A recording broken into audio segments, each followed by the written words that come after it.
1970년 서울 와우 시민 아파트 5층 건물이 아파트를 지은 지 4개월밖에 되지 않았는데 새 아파트가 붕괴되는 대형 사고가 발생했습니다. 원인을 조사해 봤더니 기초 공사와 바로 부실 공사로 인해서 이렇게 대형 사고가 났다는 것을 이렇게 확인하게 되었습니다.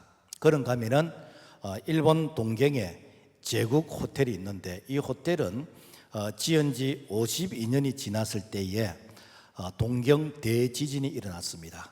이때에 모든 건물들과 도로들이 다 파손되어지는 그런 처참한 상황 가운데서 이 제국 호텔은 유리창 하나 깨어지지 않는 이런 아주 멀쩡한 모습으로 존재하게 되었습니다.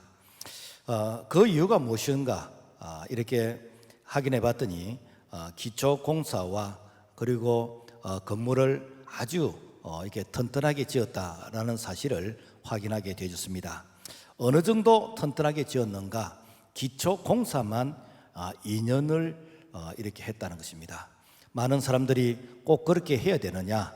그렇게 하지 않고도 얼마든지 집을 많이 지었는데 그렇게 하면은 경비도 많이 들고 공사 기간도 많이 소요되어지는 것이고 많은 분들이 비아냥거리며 비웃었습니다. 그렇지만은 그 건물의 안전도는 평소에는 모릅니다.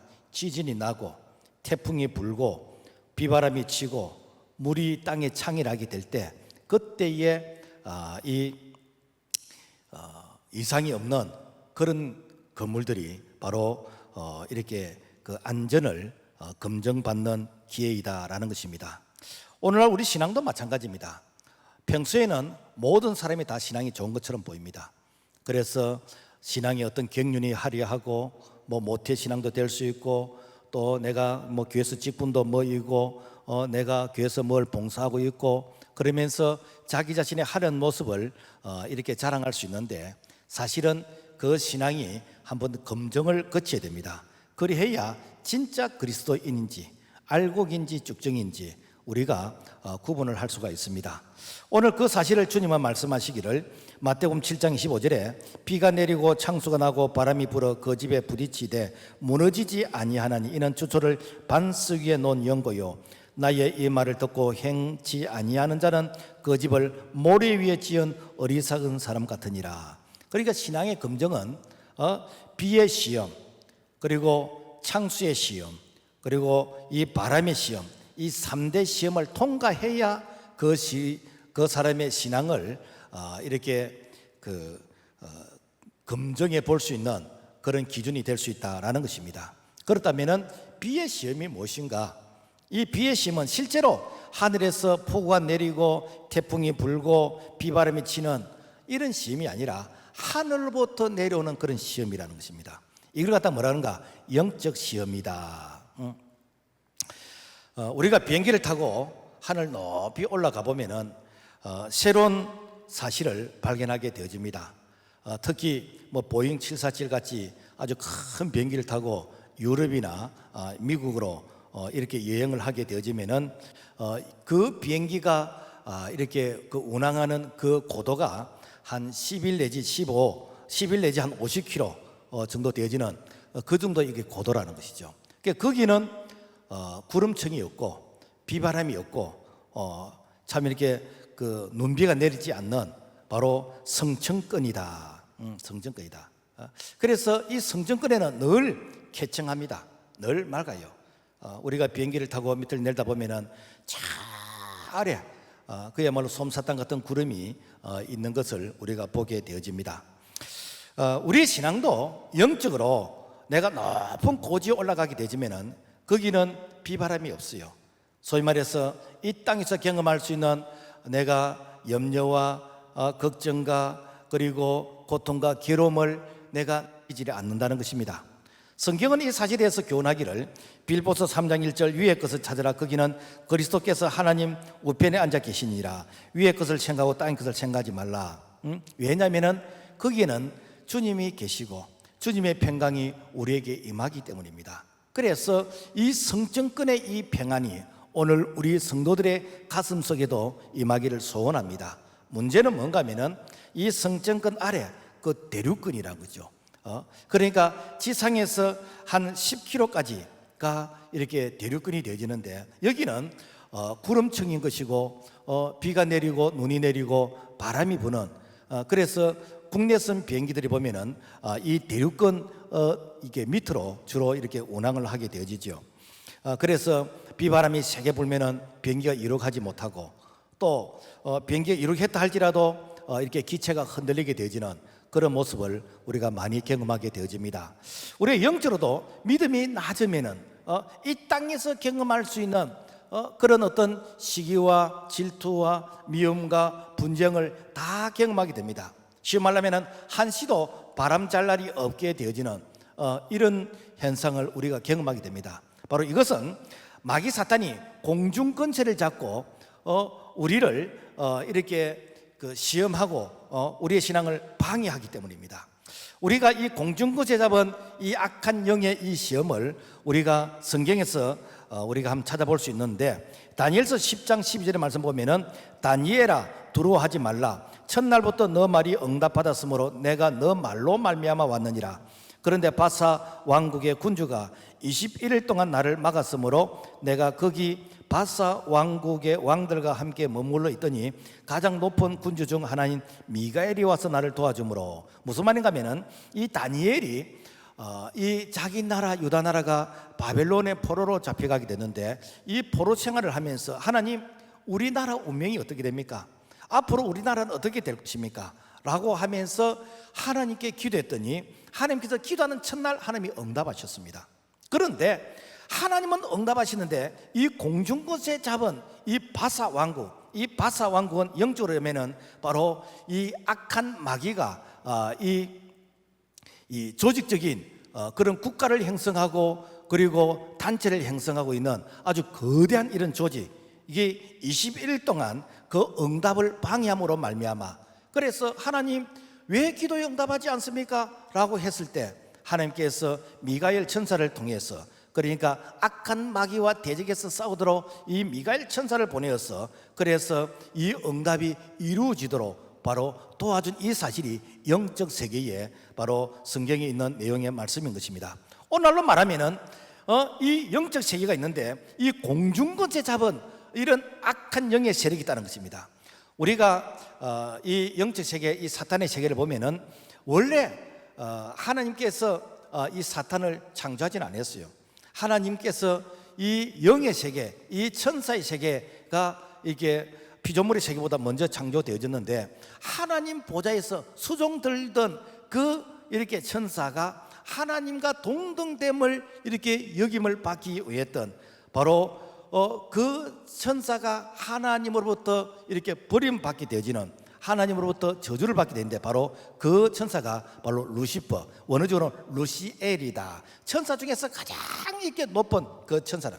그래서 이 루시퍼가 하나님으로부터 보좌로부터 버림을 당하면서 이 영적 세계에 아주 이 왕으로서 군림하게 되는 거예요. 그래서 이 루시퍼 밑에 공중권세 잡은 이 영적 세계를 형성하고, 이 공중권세란 뭔가, 이는 국가를 통해서, 권력을 통해서, 어떤 조직을 통해서, 단체를 통해서, 이념이나 사상을 통해서 이렇게 해가지고 하나님의 이 사람들을, 백성들을 이렇게 미혹해 하는, 괴롭히는 이 세계가 바로 공중권세 잡은 바로 이 영적 세계라는 거예요.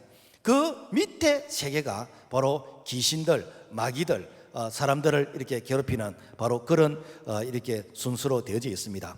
그래서 에베소 6장 12절의 말씀 보면은 우리의 씨름은, 이 씨름의 것은 싸움은 헬과 육에 대한 것이 아니요 정사와 권세와 이 어두움의 세상 주관자들과 하늘에 있는 악한 영들에게 됩니다. 그러니까 하늘에 있는 악한 영들의 무엇인가? 바로 이 국가와 권력과 조직과 이념과 사상으로 이렇게 뭉쳐있는 바로 이런 영적 세계와 이런 싸움이다라는 것입니다. 그러므로 말미암아 하늘로부터 내리는 이 비의 시름이라는 것은 단순히 그냥 하늘로부터 내리는 이런 폭우의 그런 시험이 아니라 공중권세 잡은 이 마귀의 그런 시험이다라는 것입니다. 그래서 마귀는 누구를 흔들고 누구를 넘어지게 할 것인가? 그래서 마귀는 이 그야말로 가장 연약한 그런 이 부분을 이렇게 공격하는데, 그래서 그 마귀는 내가 누구를 공격하고 누가 어떤 부분이 연약한 부분인가, 이 부분을 가장 잘하는 분이 누군가? 자기 옆에 있는 사람, 가까이 있는 사람. 그래서 이 마귀는 그 옆에 있는 가까운 사람을 도구로 사용해서 그 사람을 이렇게 심부름꾼으로 사용해가지고 그 사람을 통해서 공격을 하는 것이죠. 그래서 성경에 보면은 마태복음 10장 36절, 사람의 원수가 자기 집안 식구니라. 자기 집안 식구가 원수가 아니고 그 식구가 그야말로 마귀 노릇을 하는 것이요, 마귀 심부름꾼을 하는 것이요.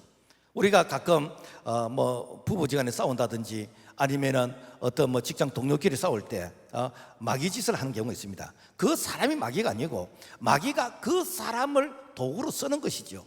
마귀가 그 사람을 통로로 쓰는 것입니다. 그래서 그 사람은 마귀의 심부름을 하고 있는 것입니다. 자, 이로 인해서 그래서 가장 가까운 사람을 통해서 시험을 한다는 것이죠. 우리가 비가 내리면은 약한 곳이 무너지잖아요. 축대가 무너지고 제방이 무너지고 그래서 항상 비가 오면 약한 곳이 이렇게 푹 꺼지게 되어집니다. 사람마다 자기 약한 곳이 있어요. 이성에 약하고 돈에 약하고 명예에 약하고 인기에 약하고 그야말로 자기 약한 곳이 있어. 그 약한 그 성을 마귀가 공격을 한다는 것입니다. 그래서 자기의 약한 부분을 가장 잘하는 사람이 누군가? 자기 가까이 있는 사람이에요. 가까이 있는 사람. 보통 남편이 아내로부터 인정받으면요, 그 사람은 인정받는 사람입니다. 보통 목사 사모가 은혜 받으면요, 온 성도들이 은혜 받습니다. 가까이 있는 사람이 사실은 참 이렇게 인정하기 힘든 것은, 좋은 것은 당연히 좋은 것이고 안 좋은 것을 보게 되기 때문에, 그래서 남들이 못 보는 것을 가까이 있는 사람은 이게 보게 되는 것이거든요. 여러분, 아담이 누굴 통해서 타락하게 됐습니까? 자기 아내 하와를 통해서 선악과를 이렇게 먹게 된 거 아닙니까? 여러분, 아벨이 누구에 의해서 죽음을 당했습니까? 자기 형 가인에 의해서 죽임을 당했습니다. 여러분, 아브라함이 누구에 의해서 타락하게 되셨죠? 자기 아내 사라가, 여보 당신 내 몸 상태를 보니까 나는 이렇게 출산할 수 있는 그런 컨디션이 아닌데 우리 집에서 키우는, 우리 집에서 수종되는 여종 하갈이 있으니까 하갈을 통해서 애를 이어가면 어떻겠습니까? 응? 이게 오늘날 중동의 이스마엘 민족과 그 이삭의 후손들 간에 지금도 대립하면서 싸우는 바로 그 원인 제공을 한 거 아닙니까? 여러분, 예수님이 누구에 의해서 배신을 당했습니까? 모든 사람이 주님을 버릴지언정 나는 주님 버리지 않겠다고 했던 그 베드로, 수제자 베드로를 통해서 예수님이 이렇게 배신을 당했고, 그리고 그 제자들 가운데서 가장 중요한 직책을 맡았던 그 회계와 총무 역할을 맡았던 가룟 유다에 의해서 언삽에 팔린 거 아닙니까? 여러분, 서울시장이 얼마 전에 참 인생을 이렇게 비참하게 마감을 했는데 누구에 의해서 여러분 그렇게 인생이 참 비참한 종말을 맞았습니까? 자기 가장 가까이에서 이게 그 돕던 여비스와의 관계에서 그런 일을 맞이한 거 아닙니까? 여러분, 교회에서도 이렇게 참 장수하지 못한 이런 성도들이 있어요.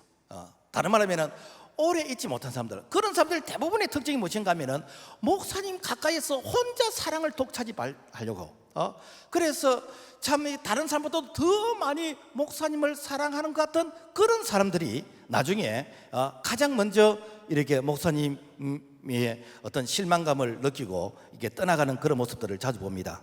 그러니까 우리가 뭐 이런 말이 있잖아요. 못생긴 나무가 산을 지킨다고. 여러분, 평소에 참 목사님의 눈길 한번 이렇게 받지도 못하고 수고해도 칭찬을 못 듣지 못한 참 돌쇠 같은 사람들, 이렇게 무수리 같은 사람, 이런 사람들만 다 앉아가지고 있는 거예요. 그러니까 이렇게 강명한 천사 같은 사람들은요 다 날라버렸습니다. 사람은요 믿음의 대상이 아니에요. 심지어 자기 집안 식구도 믿음의 대상이 아니에요. 사람은 섬김과 돌봄의 대상이지 내만 믿어라. 부모도 뭐 부모만 믿어라. 여러분 아니요. 여러분 우리는 책임질 수 없는 존재입니다. 사람은 믿음의 대상이 아니요. 믿음의 대상은 오직 하나님밖에 없어요. 그래서 여호와를 가까이 하는 것이 복인 것이요. 하나님을 가까이 하는 것이 복입니다. 그래서 우리가 이 영적 이 시험에서 가장 가까운 사람으로부터 참 이렇게 우리가 미혹을 당하는 이 시험을 우리가 이기기 위해서는 어떻게 되는가? 우리가 바로 하나님을 가까이 하는 이러한 마음, 이러한 신앙관을 가질 때에 우리가 유혹으로부터 승리할 수 있다라는 것입니다. 그리고 숫자가 3이 돼야 되는데, 그리고 우리가 언제 또 마귀가 이렇게 공격을 하는가 하면은 바로 축복의 때에 공격을 하는. 그래서 마귀의 목적은 뭔가 하면은 마귀는 죽이고 멸망시키는 것이 목적이라. 그래서 마귀를 성경은 이게 도둑놈이라 그래요. 도둑놈. 그래서 요한복음 10장 10절 말씀 보면은 도둑이 오는 것은 도둑질하고 죽이고 멸망시키는 것이요. 왜 도둑인가? 우리의 행복을 도둑질해 가는 거예요. 우리의 구원을 도둑질해 가는 거예요. 우리의 축복을 도둑질해 가는 거예요. 우리가 잘 되는 것을 못 봐주는 것이요. 왜? 이 잘 되는 것을 도둑질해 가시는 거예요. 그래서 이 마귀는 어떻게 했든지 그야말로 마귀가 임하는 것은 분쟁이 있는 것이고 싸움이 있는 것이고 다툼이 있는 것이고 분열이 있는 것입니다. 그래서 이 잘 되는 그런 집, 잘 되는 교회, 이 잘 되는 나라에는요 꼭 마귀가 그야말로 분열을 시키는 것입니다. 마귀가 그 잘 되는 것을 눈뜨고 못 봐주는 것입니다. 여러분, 내가 사탄의 공격을 받고 있다라고 생각이 되어지면은 마귀가 알아보구나. 내게 희망이 보이니까, 내가 잘 나가니까 마귀가 태클을 걸구나 라고 생각을 하면 됩니다. 그런데 나는 한 번도 마귀의 시험을 받아본 적이 없다라고 하면 둘 중에 하나입니다. 그것은 죽었거나 아니면 병들었거나 마귀가 볼 때 별로 이렇게 시비를 끌어야 될 그 가치가 없기 때문에 건들지 않는다는 겁니다. 중요한 것은 마귀의 어떤 공격이든지 우리는 싸워서 승리해야 됩니다. 싸워서 이겨야 됩니다. 자, 우리가 이렇게 성경에 보면은 이삭이 가나안 땅에 사는데 거기에 흉년이 들었어요.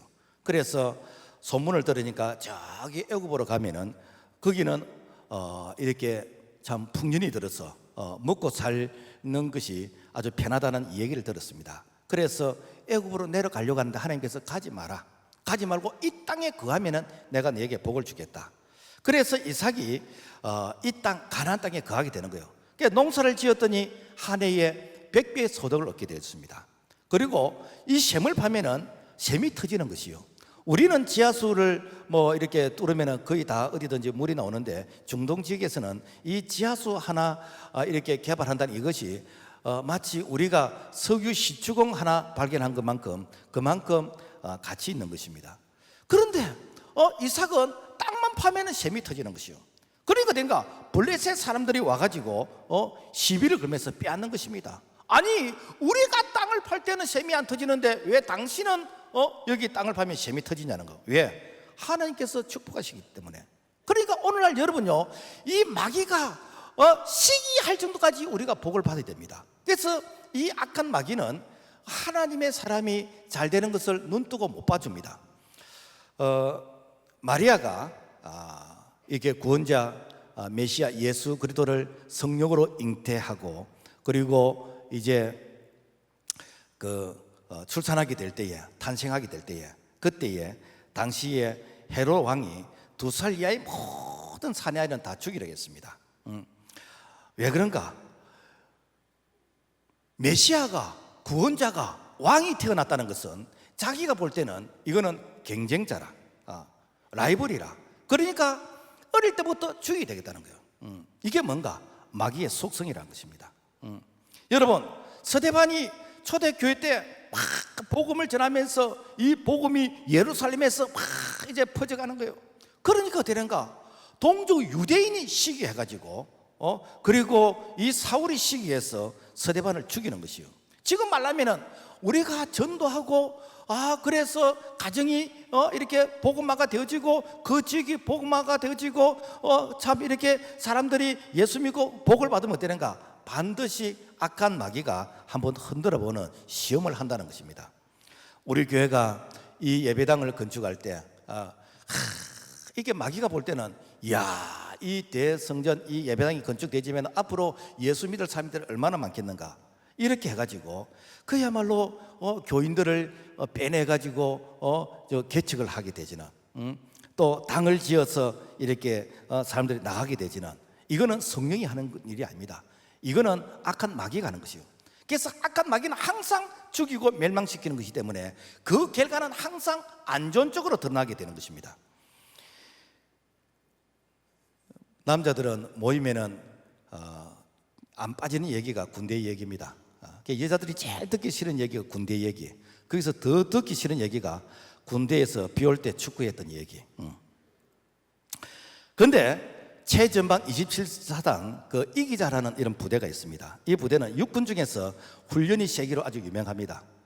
제 조카가 거기서 근무를 했는데 군대 얘기만 하면은 입에서 침을 튀깁니다. 왜? 그 부대는 싸우면 이긴다는 그런 신념, 그런 마음을 가지고 아주 훈련을 아주 빡세게, 다른 일반 육군에 비해서 특별히 훈련이 이렇게 세다는 것입니다. 여러분, 우리 예수님께서 악한 마귀와 싸워서 승리하셨습니다. 요한복음 16장 33절, 세상에서는 너희가 환난을 당하나 담대하라, 내가 세상을 이겨노라. 예수님께서 악한 마귀 이 사탄과 싸워서 십자가로 승리하셨어. 그래서 승리하신 예수 그리스도, 이 승리하신 대장 예수 그리스도, 그분을 우리가 따라가면은, 우리가 그분의 도움을 받게 되지면은 예수님의 승리가 오늘 우리의 승리가 되는 줄로 믿습니다.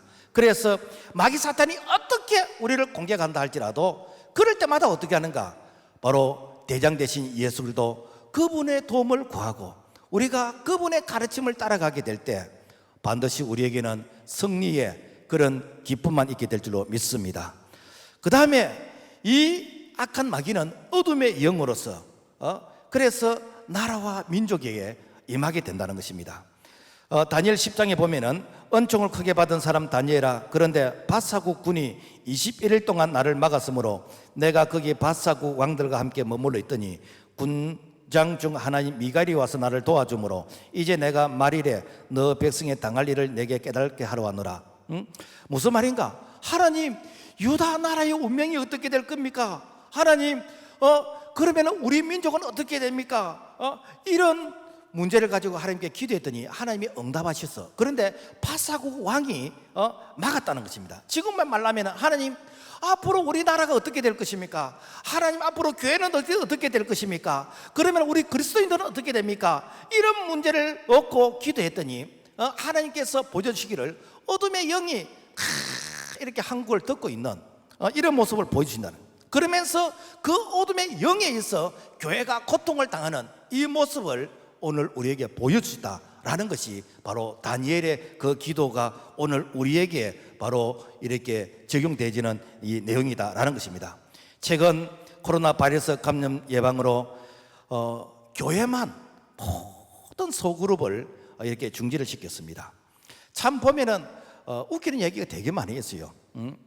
교인의 신분으로서 카페에 가서 모이면은 불법이고, 개모임은 카페에서 모이면 괜찮고, 교인의 신분으로서 모여가지고 기도하면 안 되는데, 그런데 교인들이 관광을 하러 다니면 괜찮고, 여러분, 왜 이런 모임을 금지시킵니까?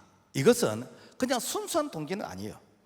만약에 순수한 동기 같으면은 여러분, 카바레나 술집이나 뭐 사람이 많이 모이는 거, 뭐 제가 이렇게 식당에 가보니까 식당에는요 2m가 아니라 30cm 되더라고. 뭐 얼굴 막 이렇게 맞대고 같이 식사하면서, 여러분, 그런 밀집된 지역이 얼마나 많습니까? 굳이 교회를 이렇게 이 금지해야 되는 이유가 있습니까? 뭐 구리시 같은 경우는 교회가 소그룹 모이면은 신고하면은 포상금을 주겠다. 무슨 교회가 무슨 간첩입니까? 포상금을 주게. 뭐 번개 집단입니까? 여러분, 왜 이런 일을 합니까? 심지어는 이렇게 공공 어떤 기관이나 학교에서 교회 가지 말라고 공문서까지 이렇게 보내게 되어지는, 심지어는 누가 교회 가는지 QR 코드까지 이렇게 만들어서 그래서 그 사람의 신분을 이제는 국가에서 다 확인하겠다는 것입니다. 여러분, 이것이 정상적인 행정입니까? 아닙니다. 영적 싸움인 것입니다. 이거는 악한 영에 잡힌 것입니다. 정상적인 그런 발상이 아닌 것입니다.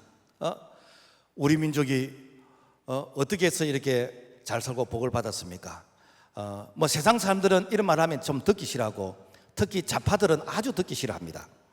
130년 전 선교사님들이 이 땅에 와서 우리 민족에게 이 복음을 전했습니다. 복음이 전해지면서 개화가 되게 되는 것이고, 그러면서 우리 민족이 이제는 그 문명이 이제 깨어나기 시작을 합니다. 그래서 복음이 들어가는 곳마다 이 자유가 선포가 되어지는 것입니다. 자유의지가 실행이 되는 것이죠. 그리고 그 사람의 재능에 따라서 수고한 대로 보상을 받게 되지는 시장 경제가 형성이 되지는 것이고, 그리고 참 어려운 사람들 필요에 따라서 나눠주게 되지는 바로 선별적 이런 복지가 이렇게 만들어지게 됩니다. 이것이 무엇인가? 기독교 문화인 것입니다. 그래서 기독교 문화가 이렇게 전해지는 곳마다 다 자유와 시장 경제와 그리고 이렇게 필요에 따라서 이렇게 나눠 가지게 되지는 이런 복지가 형성이 되어집니다. 그런데 언제부턴가 우리가 평등이라는 이 구호 속에서 소수 인권을 보호하기 위해서 다수의 인권이 이렇게 역차별 당하게 되어지는 이 동성애를 이렇게 보호하기 위해서 다수의 많은 사람들이 불이익을 당하게 되어지는 이런 부분들. 여러분, 무상복지 무상 아닙니다. 다 우리 세금이잖아요, 이게. 그러니까 무상을 많이 하면 많이 할수록 세금은 점점 많이 내는 것이요. 결국은 되니까 하향 평준화가 되는 거 아닙니까? 왜 이런 얘기를 하냐면은 이런 사상과 이런 제도가 어디에서 나는가? 이게 사회주의에서 나온 것이죠. 그러면 목사님 뭐 사회주의도 괜찮은 거 아닙니까? 사회주의, 공산주의는요, 거기에 무엇이 있는가? 하나님을 인정하지 않는 거예요. 거기에는 우리 인간 하나님의 형상으로 인정하지 않습니다. 인간의 영혼이 있는 것을 인정하지 않습니다. 우리 인간을 바로 동물의 연장선상에서 물질로서 인정하는 거예요. 그러니까 표면적으로는 인권을 얘기하지만은 공산주의만큼 사람을 많이 죽인 데가 없습니다. 소련 같은 경우에는 이 공산을 위해서 2,700만 명을 죽였어요. 중국도 말할 것도 없고, 뭐 이렇게 월남이나 이 캄보디아 정말 아주 비참한 그런 모습 사람을 죽여. 왜? 우리 인간을 이렇게 영혼을 인정하지 않는 거예요. 그러니까 이렇게 다 개 죽이는 것이나 사람 죽이나 똑같은 입장에서 생각해요. 그러니까 말하고 행동하고 다른 것이죠. 그러므로 말미암아 이 공중권세 잡은 이 악한 어둠의 영들을 대항해서 우리가 영적으로 깨어 있어야 됩니다. 영적으로 깨어 있지 않으면은 우리가 분별력이 없어요. 그래서 베드로전서 5장 8절의 말씀 보면은 근신하라 깨어라 너희의 대적마귀는 오는 사자같이 두루다니며 삼킬 자를 찾나니 너희는 믿음을 굳게 하여 그를 대적하라. 우리가 깨어 있다는 게 무엇입니까? 늘 하나님의 말씀을 통해서 검증하는 것이요. 그리고 우리의 신앙의 기준은 정당이 아닙니다. 우리의 신앙의 지도는 어떤 정치인이 아니에요. 하나님의 말씀입니다. 세상의 법 위에 상위 법이 뭔가? 하나님의 말씀의 법이요. 그래서 늘 하나님의 말씀을 통해서 옳은 것과 잘못된 것, 해야 될 것, 하지 말아야 될 것을 우리가 분별하면서, 그래서 하나님께서 이 땅을 다스리시는 하나님의 나라가 이 땅에 세워지는 이것이 예수님이 이 땅에 오신 목적인 것이고 우리 그리스도인들이 복음을 전하는 그 사명인 것입니다. 그러므로 말미암아 이 땅에 어둠의 영이 다 그치고 이 땅에 예수 그리스도의 푸르고 푸른 이 복음의 계절이 우리 한국 강산을 덮게 되지는 그런 날이 임하게 되지는 이래 우리가 쓰임받기를 주의 이름으로 부탁을 드립니다. 그 다음에는 창수의 시험이요. 이거는 물이 이렇게 범람한 바로 그런 시험이란 것이죠. 뭐 이렇게 뭐 정치적으로 뭐 4대강 사업이 옳으니 어쩌니 하는데 사실 4대강 사업으로 인해서 우리가 홍수의 피해가 거의 없습니다. 한 번 홍수가 나면요 수십 조의 그런 농경지가 이렇게 침수가 되어지는 이런 피해를 입게 되는 것이고 중국 같은 경우에는 뭐 이렇게 뭐 한 100년 만에 홍수라든가 여튼 이렇게 해가지고 여튼 마을이 물에 잠긴 이런 모습들을 이렇게 동영상으로 볼 때 와 이게 진짜 뭐 참 영화에서나 볼 수 있는 그런 어떤 그 현상인데 2005년 미국의 남부 뉴올리언스에 아주 이게 그 폭우가 쏟아져 가지고 미시시피 강이 범람하면서 미시시피 강 그 강둑이 이렇게 무너져서 그 뉴올리언스라는 그 도시가 물바다가 되졌어요. 저는 옛날에 그 직장 생활하면서 그 미시시피 강을 참 많이 이렇게 다녔습니다. 그 뭐 강이 얼마나 이렇게 큰지 큰 배들이 이렇게 왕복을 다니도 뭐 전혀 안전에 문제가 없을 정도로 그래서 그 미시시피 강을 이 중심으로 해가지고 주변에 있는 것 전부 다 곡창지대예요. 그러니까 뉴올리언스 이런 지대는 다 곡창지대인 거. 그래서 밀이라든지 옥수수라든지 이제 주로 흑인들이 좀 많이 이제 살고 있는 그런 지역이죠. 그런데 그 미시시피 강 강둑이 터져서 그 바다가 몇 달 동안 그야말로 저수지처럼 물바다가 된 것이요. 그래서 수천 명이 사상자가 나게 되었습니다. 여러분, 이렇게 물이 범람하게 되지면요, 그 약한 그 강둑이 터져서 그 물로 인해서 그야말로 도시가 완전히 물에 잠기되는 이런 고통을 겪게 된다면 오늘 우리에게 이 재앙의 홍수가 우리 속에 밀려오면 어떻게 될까? 성경은 로마서가 우리 마음속에 불의와 죄악과 탐욕과 악의와 시기와 살인과 분쟁과 사기와 악독과 음란이 가득하며 이런 것들이 가득하게 되면 어떠는가? 이것이 그야말로 분출돼서 나오는 것입니다. 이것이 혈기를 통해서 나오는 것이고 분노를 통해서 나오는 것이고 이게 그야말로 언어를 통해서 나오는 것이고 이게 밖을 통해서 나오게 되는 것입니다. 그래서 이런 마음이 가득한 자는 어떤가? 하는 짓마다 죽을 짓만 하는 것이죠. 그래서 로마서 1장 32절 말씀 보면은 저희가 이 같은 일을 행하는 자는 사형에 해당한다라고 했고 로마서 8장 6절 보면은 육신의 생각은 사망이요 이것은 하는 짓마다 어딘가 죽을 짓만 한다는 것입니다. 뿐만 아니라 이런 마음을 가지고 있으면은 기도도 응답이 안 되는 것이요.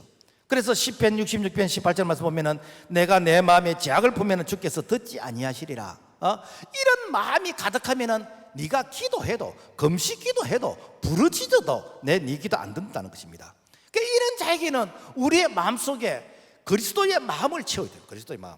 빌립보서 2장 5절의 말씀 보면은 너희 안에 이 마음을 품으라 곧 그리스도 예수의 마음이니 그는 근본 하나님의 본체시나 사람의 모양으로 나타나셨으며 자기를 낮추시고 죽기까지 복종하시니 곧 십자가에 죽으심이라. 예수도 그분은 하나님이신데도 불구하고 우리를 죄악 가운데서 구원해 주시기 위해서 하나님이시면서 하나님과 동등됨을 여기지 아니하고 그분의 말씀에 순종해서 죽기까지 순종하신 것이죠. 오늘날도 마찬가지입니다. 내 뜻을 내려놓고 하나님의 뜻을 받아들이는 것, 이것이 우리가 창수의 시험을 이길 수 있는 그런 비결이라는 것이에요. 그래서 이 창수의 시험은 왜 우리 속에 오는가? 결국에는 이 창수의 시험은 자기 욕심이요. 욕심이요. 그래서 야고보서 1장 14절 말씀 보면은 오직 각 사람이 시험을 받는 것은 자기 욕심에 끌려 미혹됨이니 욕심이 잉태한 즉 죄를 낳고 죄가 장사한 사망을 낳느니라. 목사님, 사람이 욕심이 있어야 뭐 일을 하지요. 욕심이 있어야 뭐 공부를 하지요. 욕심이 있어야 안 됩니까? 여러분, 우리 욕심이 있어야 됩니다. 선한 욕심이 있어야 됩니다. 그러나 오늘 우리는 욕심이라는 말보다는 내가 뭐 때문에 공부하는가, 내가 뭐 때문에 열심히 돈 버는가, 이거는 내가 내 개인이 잘 먹고 잘 살고 내가 축적하기 위해서 이렇게 재산을 이렇게 확장하기 위해서 그런 목적으로 공부하고 돈 버는 게 아니고 내가 축복의 통로로서 내 때문에 주변 사람이 살만하게 되어지고 내 때문에 그야말로 다른 사람을 살리게 되지는 이런 축복의 통로로서 내가 공부하고 일하는 것이에요. 이걸 다른 말로 하면 뭐니까 하나님의 영광이 있어 일하는 거예요. 그래서 우리는 사나 죽으나 우리는 나를 통해서 하나님이 영광 받으시는 이 목적으로 우리가 일을 하고 이 목적으로 공부할 때 하나님께서 축복하시는 거예요. 이 목적이 아니면 어떠는가? 우리가 창수의 시험에 우리가 걸려 넘어지게 되어진다라는 것입니다. 그래서 내 마음을 내가 생각하고 내가 판단하면 우리는 늘 창수의 시험에 우리는 이렇게 침몰하게 되어집니다. 그래서 내 마음을 내가 다스리면 안 돼. 그래서 내 마음을 성령께서 다스리야 돼. 그래서 성령 충만을 받으라고 했습니다. 그래서 성령님이 나타나셔야 되는 것입니다. 그래서 성령께서 우리를 통해서 일하셔야 되는 것이요. 왜? 성령은 진리 영이기 때문에, 보혜사 영이기 때문에. 그래서 에베소 6장 18절 말씀 보면은 모든 기도와 간구하되 항상 성령 안에서 기도하고. 왜? 성령께서는 우리가 말할 수 없는 탄식으로 우리 위해서 간구하시는 것이요. 이 성령은 우리가 갈 바를 알지 못하는 우리를 향해서 친히 인도해 가시는 것이요. 그래서 우리가 이 창수의 시험, 내 욕심에 끌리지 아니하고 내가 주의 뜻을 따라서 성령에 끌리게 되어지면은 우리가 이 창수의 이 제약의 홍수에서 오늘 우리가 이렇게 자기를 지킬 수 있는 그런 우리가 시험으로부터 우리 자신을 보호할 수 있는 것이고 우리가 이 시험을 이길 수 있다라는 것입니다. 그리고 세 번째로는 바람의 시험이요. 이 바람은 부는 것입니다. 바람이 뭐 이렇게 적게 불 때는 별로 못 느끼는데 바람이 세게 불면은 그야말로 나무가 흔들립니다. 그래서 바람이 세게 불게 되어지면 나무 가지가 부러지게 되는 것이고 나무가 막 뿌리채 이렇게 뽑히게 되는 것이고 그래서 태풍이 한번 오면은 가로수가 넘어지는 것이고 큰 나무들이 가지가 이렇게 부러지게 되어집니다. 이 악한 마귀가 이 바람을 일으킵니다. 바람을. 그래서 이렇게 미움의 바람을 일으키고 불신의 바람을 일으키는 것이고 분열의 바람을 일으키는 것이고 거짓의 바람을 일으키는 것이고 엄난의 바람을 일으키는 것이고 잘못된 그런 유행의 바람을 일으키는 것이고 이런 그 사상의 그런 바람을 일으키는 것이고 내가 가만히 있어도 그 바람을 맞게 되는 것이요. 내가 가만히 있다고 해서 내가 뭐 이렇게 피해를 안 입는 게 아니고 이 바람은 불어오는 것이요. 옆에서 불어오는 것이요. 그래서 옆에서 불어오는 이 바람을 우리가 맞으면서 내가 이렇게 쓰러지면 안 돼. 쓰러지면 안 돼. 모세는 출애굽의 지도자로서 이스라엘 백성들을 애굽에서 이제 강야로 이렇게 인도해냈습니다. 그런데 이 백성들이 모세를 향해서 대적을 합니다. 모세야, 우리를 이 고생시키려고 우리를 이 강야로 인도했느냐? 차라리 애굽 땅에서 죽었으면 좋았을 것을 모세 당신 책임져라 라고 하면서 모세를 향해서 사태질하는 거예요. 사태질하는 거예요. 이게 뭔가 대적의 바람 아닙니까? 그러니까 모세가 얼마나 괴로웠으면 하나님, 내가 이 꼬라지 보지 않도록 차라리 내 영혼을 데려가 달라고 얼마나 힘들었으면. 지금 말하면 옆에 사람이 너무 괴롭히니까 하나님, 내가 이 괴로움을 보지 않도록 내가 빨리 천국 갔으면 좋겠습니다. 이런 기도를 한 자가 모세란 거예요. 다윗은 어떻겠습니까? 다윗은 내가 좋은 일을 했는데도 불구하고 그런데도 불구하고 이 사울 왕이 자기 장인이잖아요. 이 다윗을 시기 위해서 사람을 시켜서 다윗을 향해서 테러를 하게 하고 끊임없이 다윗을 추적하니까 다윗이 내가 이스라엘에는 더 이상 숨을 곳이 없다. 내가 원수의 나라지만은 블레셋으로 내가 망명을 해야 되겠다. 블레셋으로 망명을 하니까 이 블레셋 사람들은 이야, 이게 원수를 외나무 다리에서 만났다. 그러니까 이 다윗이 거기서 미친 참에 침을 질질 흘리면서 이렇게 미치광이 그런 옷을 하는 거예요. 얼마나 여러분요 수치스러운 모습입니까? 야곱은 어떻고 요셉은 어떻고 합니까? 야곱은 형 에서를 통해서 또 외삼촌 라반을 통해서 그야말로 이렇게 막 계속해서 야곱을 괴롭힌 거예요. 그러니까 야곱이 이 바로 왕 앞에서 고백할 때 내가 험악한 세월을 보냈다라고 할 만큼. 왜? 내가 가만히 있다 해가지고 그야말로 내가 안전한 것이 아니고 옆에서 그야말로 대적의 바람이 부는 것이요. 요셉도 마찬가지입니다. 형들로부터 미움을 받게 되는 것이고 이렇게 보디발의 집에서 억울한 누명을 쓰게 되는 것이고 감옥에 들어가게 되는 것이고 그런 가운데서 참 이렇게 이 요셉이 억울한 일을 당하는 이런 부분들, 이것들은 무엇입니까? 다 바람의 시험이야. 바람의 시험. 오늘날 우리에게는 어떤 바람이 있습니까? 이단도 바람입니다. 이단은 자기 혼자 지옥 가는 것이 원동에서 꼭 옆에 사람 데리고 가는 것이요. 자기 가족들 데리고 가는 것이고 자기 주변에 있는 사람들 데리고 가는 것이요. 여러분, 이단은요, 이것은 예수를 이거는 대적하는 것입니다. 대적하는 것이요. 그것뿐만 아닙니까? 오늘날은 만몬신, 바로 이 돈이 바로 그야말로 신입니다. 성경에서 유일하게 하나님과 동등하게 예수님도 인정해 준 것이 있습니다. 그게 무엇인가? 바로 만몬신, 돈의 신이에요. 얼마나 돈의 신이 유력한지 이 돈 때문에 신앙 팔아먹고 인기 팔아먹고 양심 팔아먹고 예수 팔아먹고 다 팔아먹습니다. 그래서 이 돈의 유혹에 내가 흔들리지 않는 자, 그 사람은 신앙에 성공한 사람이에요. 그래서 11조가 뭡니까? 교회 세금 내는 거 아니에요. 뭐 11조가 뭐 이렇게 교회 뭐 11조 내면은 교회에서 뭐 직분 받고 그 조건 아니에요. 11조는 무엇입니까? 내가 하나님보다도 더 돈을 사랑하지 않는다라는 신앙의 고백이요. 그래서 이 돈이 우상이 아니라는 것이요, 하나님의 절대 주권을 인정하는 거, 그게 11조 아닙니까?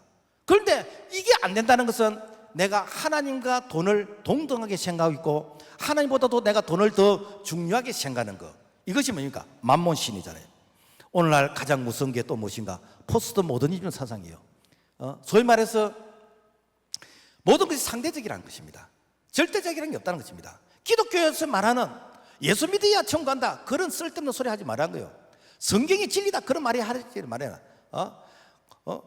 그래서 예수 안 믿어도 단지 이렇게 표현과 방만 다를 뿐이지 끝에 가면 다 만난다. 이게 무엇입니까? 바로 포스트 모더니즘 사상, 종교다원주의 사상 아닙니까? 이게 뭡니까? 인본주의 아닙니까? 오늘날 이런 사상이 그야말로 쫙 깔렸어요. 교회도 이런 사상이 다 들어와가지고 그야말로 꼭 예수 믿어야 되냐는 거예요. 오늘날 우리가 이렇게 세상에서 어떤 이념, 이런 사상들 보면은 왜 여러분 종교차별 금지를 만듭니까? 포스트 모더니즘 사상이잖아요.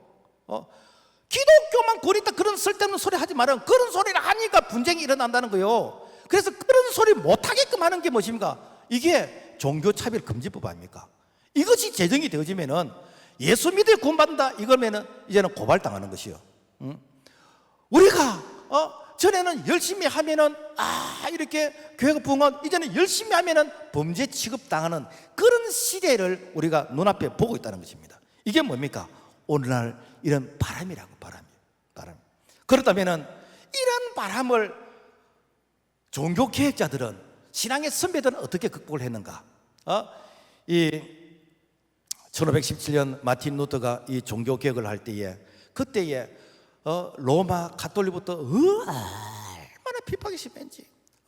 그래서 이 마틴 루터를 이렇게 잡으면 화형을 시키겠다 그러고, 이렇게 그야말로 포상금을 걸고 그럴 때 이 마틴 루터가 참 마음이 흔들리고 그랬습니다. 그랬지만은 이 종교 개혁자들이 5가지 원칙이 있었습니다. 그 원칙이 무엇인가?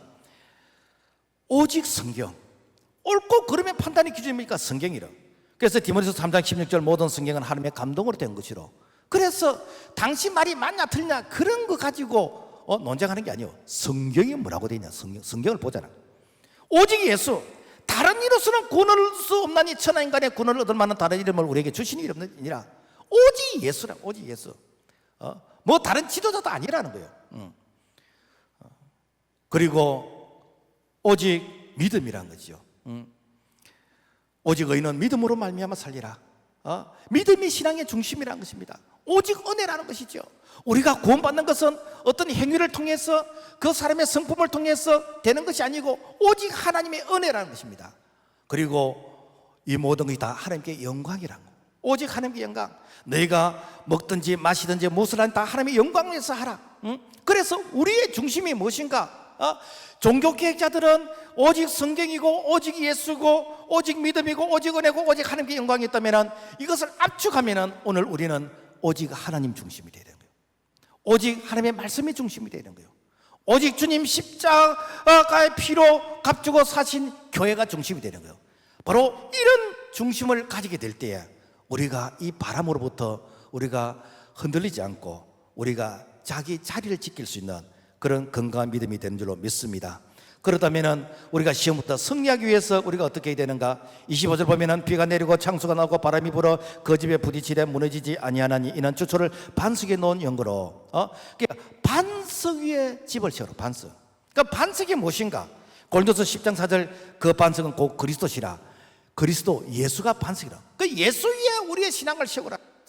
그래서 마태복음 16장 18절 또 내가 너에게 이르노니 너는 베드로라. 내가 이 반석 위에 내 교회를 세우리니 음부의 권세가 이기지 못하리라. 이 반석이 뭔가? 너가 고백하는 신앙의 고백 위에 교회가 세우는. 그래서 교회는 뭐 사람들이 모여서 세우는 게 아니에요. 돈이 있다고 세우는 게 아니에요. 신앙의 고백을 하는 자들이 예수 위에 세워지는 것이 교회인 것입니다. 그래서 교회는 오직 주님만 바라봐야 되는 것이에요. 요즘은 뭐 TV 보면은 많은 채널이 있잖아요. 어떤 채널을 이렇게 보니까 이게 뭐라 그래야 됩니까? 어떤 반려견 이런 이 프로가 참 많이 나오는데, 어떤 조련사가 그 개를 훈련을 시키는 거예요. 개가 좋아하는 이 고기를 개 앞에 갖다 놓으면 개가 덥석 물어요. 그러면 되는가? 주인이 그 고기를 빼는 거예요. 빼면서 개를 갖다가 탁 때리는 거예요. 그리고 나서 또 이게 개가 좋아하는 이거 고기를 주면 또 개가 이것을 덥석 물어요. 그러면 내가 고기를 또 빼면서 또 개를 탁 때리는 거예요. 이걸 한 몇 분 하면은 이번에는 고기를 주면 되는가? 개가 주인만 딱 보는 거예요. 주인을 딱 봅니다. 주인의 눈치를 보는 겁니다. 주인이 사인을 보내면은 그때 먹는 것이요. 여러분, 오늘 우리에게 얼마나 마귀가 사탄이 우리에게 그야말로 달콤한 먹이를 많이 갖다 줍니까? 우리에게 달콤한 떡이 얼마나 많습니까? 우리에게 그야말로 돈의 유혹, 그리고 인기의 유혹, 뭐 음란의 유혹, 명예의 유혹 얼마나 많습니까? 이걸 덥석 물면 어떻게 됩니까? 거기에 무슨 이게 독이 있는지도 모르는 거예요. 이럴 때마다 우리가 어떻게 되는가? 주님이 뭐라고 말씀하시는지 우리가 주님의 눈치를 봐야 되는 거예요. 우리가 그럴 때마다 주님을 바라보면서 주님이 사인을 하실 때 주님이 말씀하시는 것만 우리가 이것을 받아 먹어야 되는 거예요.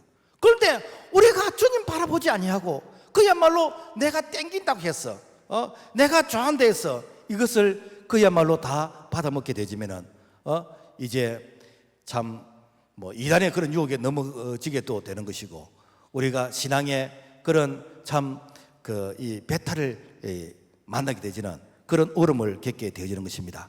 그래서 우리의 신앙은 오직 예수, 반석 위에 세워진 우리의 믿음과 신앙이 되어야 된다라는 것입니다. 그리고 또 우리가 시부터 승리하기 위해서는 우리가 붙어 있어야 된다. 교회에 붙어 있어야 된다. 출애굽기 25장 31절 말씀 보면 너는 순금으로 등잔대를 쳐 만들 때 그 밑판과 줄기와 장과 꽃받침과 꽃을 한 덩이로 연결하고, 이것은 성막 위에서 이것은 그 촛대 등잔대에 대한 이런 그 설명인데, 이것이 서로 이게 촛대가 연결되어 있어야 된다, 붙어 있어야 된다라는 것입니다. 그래서 서로 붙어 있게 되지면, 연결되게 되지면 되는가? 그 성막의 불을 탁 밝힐 수가 있는 것입니다. 이 성막은 이렇게 밖에 창문이 없어요. 그러니까 외부로부터 빛이 안 들어옵니다. 안에서 밝게 되는 것이요. 오늘 우리가 발광체가 아니에요. 빛의 발광체가 아니에요. 우리는 빛의 반사체예요. 예수 그리스도 그분이 참 빛이요. 예수 그리스도 그분이 우리 속에 들어와서 그분의 빛이 우리를 통해서 나타나야 되는 것입니다. 그런데 오늘 이 빛이 있는 곳마다 어떻게 성령이 임하시는 것이고, 빛이 있는 곳마다 바로 주님이 함께 하시는 것입니다. 그래서 내 안에 빛이 있는지 없는지 우리가 뭘 통해서 확인할 수 있는가? 내 속에 이 찬송이 흘러나는지, 말씀이 내 안에 있는지, 내가 기도의 불이 켜져 있는지, 내가 감사와 전도의 이런 불이 켜져 있는지, 이것들이 무엇인가? 다 내 심령을 볼 수 있는 그런 빛의 그런 반사의 그런 모습이라는 것입니다. 그래서 내 심령에 이런 빛이 있는 그 자는 가정이 사는 것이고, 그 사람이 소속한 이렇게 교회가 사는 것이고, 민족이 살게 되는 것입니다. 자, 그렇다면 우리가 그 빛을 발하기 위해서는 어떻게 돼야 되는가? 그 빛을 발하기 위해서는 붙어 있어야 된다. 붙어 있어야 된다. 요한계시록 1장 20절 말씀 보면은 일곱 별은 일곱 교회의 사자요, 일곱 촛대는 일곱 교회니라. 그러니까 주님께서 일곱 금촛대 사이를 거니시면서 일곱 별을 딱 붙잡고 있는 거예요. 그 일곱 별이 무엇인가? 이게 각 이렇게 지상에 있는 교회 사자예요. 그러니까 주님께서 지상에 있는 모든 교회를 운행하시면서 주의 사자를 다 잡고 있는, 이 사자는 라이언이 아니고 주님께서 세우신 바로 주의 이 사역자 종이에요. 그래서 주님께서 그 사자에게 말씀을 하시는 거예요. 그래서 에베소 교회 사자에게 편지하느니, 버가모 교회 사자에게 편지하느니, 도아도리 교회 사자에게 편지하느니, 라오디게 교회 사자에게 편지하는 거예요. 내게 편지하는 게 아니에요. 그러니까 되는가? 이 사자가 주님께 딱 붙어있어요. 사자가 주님께 붙어요. 지금 말하면은 목사님이 주님께 붙어있어요. 목사가 주님께 안 붙어있으면 되는가? 그 교회들은 전부 다 되는가? 영적으로 다 병들든지 마귀 사탄의 밥이 되는 것입니다. 그래서 목사가 주님께 딱 붙어있어야 되는 거예요. 그 다음에 되는가? 그 주의 종에게 성도들이 또 붙어 있어야 되는 거예요. 이렇게 해야 되는가? 주님이 주시는 말씀이 주의 종을 통해서 성도들에게 흘러나가는 것이요. 더 구체적으로는 셀리드에게 같이 이렇게 또 붙어 있어야 되는 거예요. 그래서 요한복음 15장 보면은 나는 포도나무여 너희는 가지니 저가 내 안에 내가 저 안에 있으면 이 사람은 가지를 많이 맺나니 너희가 나를 떠나서는 아무것도 할 수 없느니라. 그야말로 포도나무신 예수님에게 이게 천마디 가지가 목사님이요. 그게 딱 붙어 있으면 그 다음 가지에 장로님들이 붙어 있고 그 다음에 이렇게 권사님들이 붙어 있고 셀리들이 붙어 있고 이렇게 붙어 있어야 돼요. 그런데 열매는 어디서 맺는가? 맨 마지막 가지에서 맺는 거예요. 붙어 있지 않으면은 첫 가지가 잘렸다든지 둘째 가지가 잘려서 맺는가? 그 나머지 가지는 열매가 맺는 것입니다. 그래서 기독교는 무엇인가? 관계입니다. 관계입니다. 그래서 관계 실패하면 신앙이 실패하는 것이에요. 그리고 다른 말로 하면은 뭔가 목사가 주님과의 관계가 잘못되어 있으면요, 그 교회는 망하는 교회입니다. 성도가 담임 목사가 조건 실건 붙어 있지 않으면은 그 사람은 신앙이 그냥 망하는 것입니다. 하는 것마다 안 됩니다. 왜? 은혜가 흘러가지 않기 때문에. 그래서 기독교는 무엇인가? 관계입니다. 관계 실패하면 다 실패하는 것입니다. 그런데 마귀 사탄은 어떻게인가? 관계를 끊어놓는 거예요. 관계를. 마귀 사탄은 어떻게 수단과 방법을 가지 않고 이 관계를 끊어놓기 위해서 그야말로 모임을 금지시키는 것이고, 그야말로 니 잘났잖아, 니 똑똑하잖아, 독립된 의지를. 그래서 다 떼놓습니다. 떼놓으세요. 그 기독교인들이 모이면 어떻게 합니까? 모이면은 기도하게 되는 것이고, 모이면은 말씀 보게 되는 것이고, 그 다음에 또 어떠지면은 또 이렇게 전도하게 되는 거예요. 그러니까 내가 모이지 못하게 하는 거예요. 모이지 못하는 거예요. 여러분, 이거는 성령의 역사가 아닙니다. 이건 성령의 역사가 아니에요.